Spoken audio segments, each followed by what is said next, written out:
Você conhece uma pessoa, você se encanta. Tem ali os primeiros 6 meses que é aquela paixão. É uma droga. Quer ficar junto. É uma droga. Você quer ver. É parecido com uma idêntico. droga. É mesmo? O cérebro de uma pessoa apaixonada é idêntico de um dependente químico.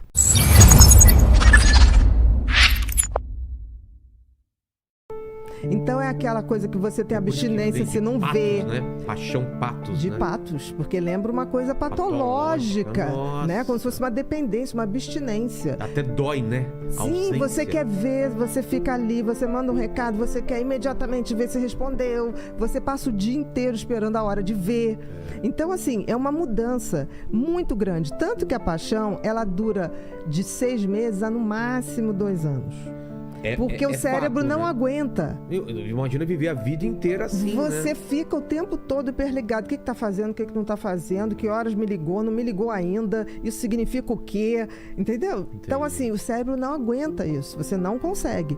Passado esse, em geral, dura 8 meses, 1 ano, tá? Mas tem gente que mais. Passado isso, a coisa tende a acomodar e começa a ter uma coisa muito mais afetiva. Porque aí o contato físico, esse contato físico que você, de dar a mão, o cheiro, dormir de conchinha, dar bom dia, isso já libera um outro hormônio que não tem nada a ver com a paixão. Mas que dá bem-estar. Também, mas a paixão, ela é dopaminérgica. É de uma substância da dopamina, do prazer imediato. Essa coisa do contato, dessa coisa mais afetiva, é ocitocina. A ocitocina é como se fosse a cola do amor. É quando a paixão deixa de ser aquela necessidade, passa a ter admiração, você passa a olhar a pessoa com os olhos de tipo assim... Cara, é com ela que eu quero viver o resto da minha vida. É essa parceira. Quando você fala uma coisa e não precisa nem falar, ela já sabe o que você quer dizer. Começa aquela sincronia de cérebro a cérebro. Exato. Aí é amor. É o tal do BrainNet. Você sabe? BrainNet. Existe uma coisa entre os seres humanos que se amam, tá? Tem que ser amor, paixão não. Que é uma comunicação cérebro a cérebro que não passa por nada. Em tempo real. O quê? Exatamente. Bluetooth? Um Bluetooth. Nossa, um Bluetooth. Mas tipo o quê? Isso, por exemplo, ocorre com monges que meditam horas e horas lá no Tibete. E chega uma hora que todos conseguem. É mesmo? Exatamente. Conectados. Mas num casal, por exemplo... Num casal apaixonado, foi feita uma pesquisa o seguinte. Botavam a mulher ou o homem, tanto faz, vamos supor. Você entrou lá no tubo da ressonância magnética. Tá. E aí você tá lá, eles estão... Tá tudo bem, Vilela, tudo bem. Vilela, agora eu vou te dizer uma coisa. Tua mulher tá na outra sala, também numa máquina, mas ela não entrou na máquina. Mas a gente, antes dela entrar na máquina, a gente vai começar a dar uns choquezinhos nela. Cara, imediatamente o teu cérebro começa a sentir dor. O quê? Por ela. Que doido. Isso é lindo. É muito isso legal. É a ciência do amor. Isso é a coisa mais romântica, o corpo respondendo, né? Porque você achou que ela tá sofrendo. Olha só. E então, assim, a conexão... E tinham que ser namorados de pelo menos 2 anos. Mas deve rolar também de mãe, filho, pai... Sim, mas nesse caso foi feito de pessoas que não tinham que ser um amor imposto por sangue. Tá. Né? Uma escolha, Uma escolha. Eu escolhi amar você. Que legal, né? isso. Porque a mãe tem aquela coisa... Ai, meu filho eu tenho que amar de qualquer maneira. Às vezes tem filho que a mãe nem ama.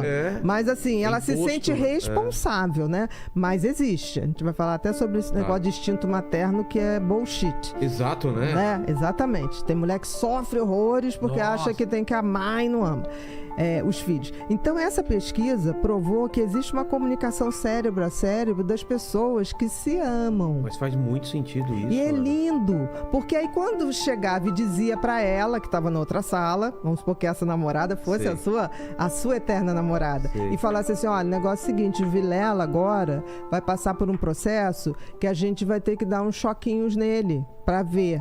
Cara, primeiro eles tentam falar, não, faz comigo.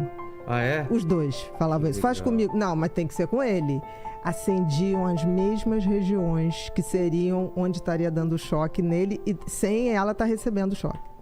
Mas isso incrível, também né? Tem a ver com acontece uma situação de perigo ou qualquer coisa e as pessoas estão conectadas e elas não podem falar sobre aquilo Você tá ligado? Aquela coisa que depois do carro você fala, você viu aquele negócio que eu vi, eu pensei a mesma coisa, não sei, sabe? Existe uma conexão cérebro a cérebro, que a gente não sabe muito bem como funciona, mas a cola ou Wi-Fi dessa comunicação com certeza é uma questão afetiva. O cérebro tem uma característica muito interessante, que o instrumento que a gente usa, e quanto mais a gente usa, é como se o cérebro botasse dentro dele a representação no cérebro. Não entendi. Por exemplo, certamente, se a gente fosse estudar o cérebro do Ayrton Senna, ele e o carro seria a mesma coisa. Estão tão conectados, ou um cara que anda a cavalo direto, ele está conectado com o animal. É como se o corpo dele, a representação no cérebro do corpo dele inclui o cavalo,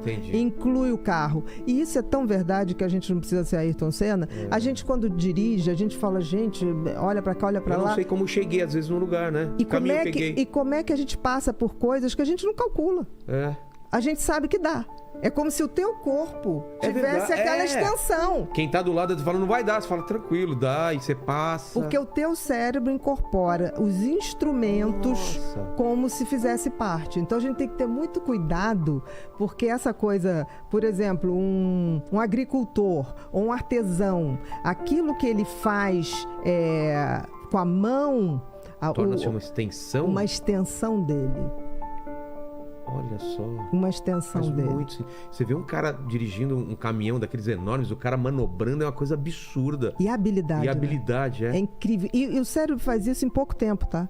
Como que ele calcula, né? Quer dizer, pra ele deve ser muito fácil, mas pra gente, o quanto ele tem que virar e você vai caber, e pra gente é um... E isso é tão fantástico, isso é um paradigma que vai mudar toda a ciência nos próximos 30 anos ou antes. Porque assim, isso começou a se ter certeza, a gente sabia que ocorria, mas a gente não tinha certeza. Através do estudo do Miguel Nicoleles, né? Que é o maior cientista vivo, eu acho que, para mim, do Brasil.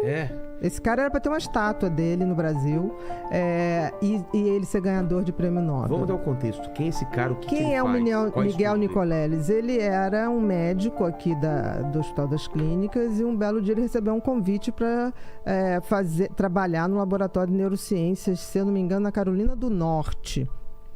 E ele foi.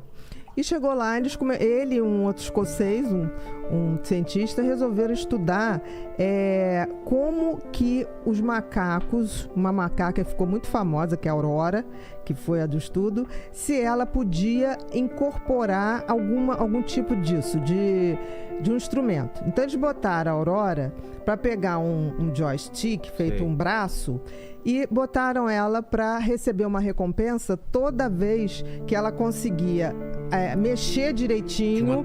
Tinha uma tela.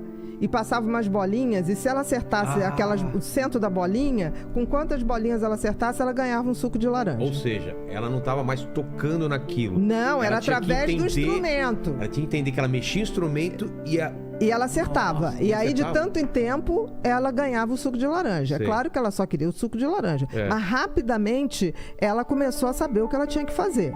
Aí, o que se viu? Que ela tinha incorporado aquele braço. Aí se botou um óculos, eles botaram um óculos de 3D. Pra ver onde tava apontando o olho? Não, para ela não mais precisar mexer o joystick, para ter certeza se ela tinha incorporado. O que aconteceu? Ela mexia o braço sem ter o joystick, ela mexia só com o pensamento. Como? A intenção. Nossa! Porque existe uma coisa, a intenção. Os orientais falam uma coisa muito bonita: quando a intenção é certa, tudo vai dar certo. Se a tua intenção é errada, cara, isso eu vou usar pra vida. Quando a intenção é certa, tudo dá certo mesmo, né? De algum jeito vai dar certo.